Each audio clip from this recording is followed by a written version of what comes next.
Ashley thought of this wonderful topic. How about 12 tips to getting a mortgage? Absolutely. Right? So, yeah. Ashley, what are your top 12 tips to obtaining a mortgage? All right, so let's start with tip number 12. Sounds like an easy one, but it happens all the time. Do not quit your job during the process. Do not change jobs during the process. You're going to be a nightmare for your loan officer, and if you don't get those keys, you're going to be shaking your head, and unfortunately, you did it to yourself. Let's go with tip number 11. Do not switch from a W-2 job to self-employed. So a lot of people I did that. want to try, new ventures. Maybe they want to become a real estate agent because they're so impressed with Emilio. Listen, God. get into your house first. Plan ahead. Don't start being self-employed and expect that you're going to get a mortgage unique to your history. Number 10. This is simple. Balance your checkbooks. Next. Again, Christmas shopping. Everybody wants that 10% deal, right? Open up a credit card, get an additional 15%. Do not do it.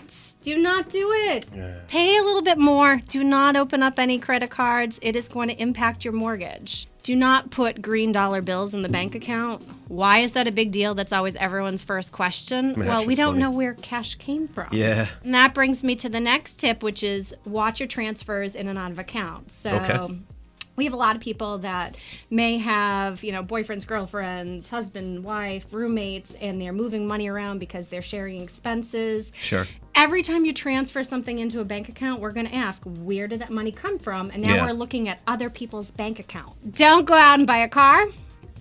Okay. Don't go out and buy a car. All the time. It's They're a big really expense. excited. I mean, I know Courtney has a really good deal for electric cars right now, Yes. Energy Monster, and that's awesome. But buy the house first before you buy your electric car, okay? We want to make sure that you do not have any new debts that would impact your ability to buy a home. Don't ignore the small bills that might come in. So if you have a medical bill and a copay that you forgot at your doctor's office, or let's say you closed a credit card and, you're saying, it's only $25, I'll just move on. Don't do it. Okay, it's going to become a collection account, and that's going to report on your credit bureau. And I do not want to have to make that call and say, guess what, guys? Your loan's in jeopardy because you forgot to pay $25. The other thing is, which we briefly talked about, it's tax season. So for self-employed borrowers in particular, and maybe people that actually owe the IRS some money, you have to file your taxes. You have to pay your tax bills. Okay, sometimes there's tax balances that will haunt you, but you can call the IRS and go on a payment plan. And if you have 3 months of payments made on that payment plan, you're eligible for a mortgage. Oh, cool.